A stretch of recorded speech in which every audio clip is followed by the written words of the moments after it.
The word doctrine means to explain. The word doctrine means to explain. Didaskalia, to explain or to teach. Not just to memorize, not just to recite, but to interpret or to explain.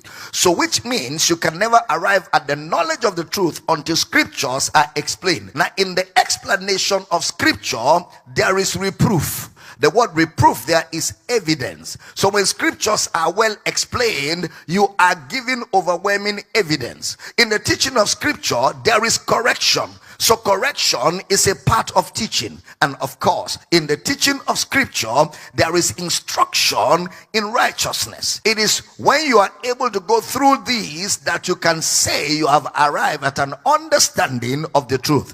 When scriptures are taught and explained, which in the course of teaching brings to you overwhelming evidence, which in the course of teaching brings you correction, and as a result of that instructs you in righteousness, or what we call spiritual growth, then you become thoroughly furnished unto every good work. If a preacher wants to deceive you, or if anybody wants to deceive you using the Bible, or somebody wants to weaponize the Bible against you, the first thing they will do is they will deny you the narrative on which a particular text of scripture was used. The narrative will be taken away from you and only the verse will be given to you. Now when somebody does that to you, he is directly or indirectly planning to scam you. There is no verse of scripture that is a standalone. Every verse of scripture is within a particular narrative. Now it's also important for you to know that the chapters and the verses were not part of the original manuscripts of the writers. In fact, when the writers of scripture wrote, they didn't even have an idea of verses and chapterization of the Bible, which means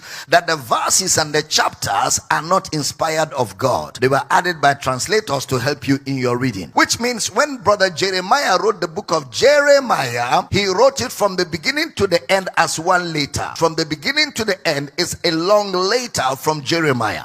When Isaiah wrote, he wrote from the beginning to the end as one letter.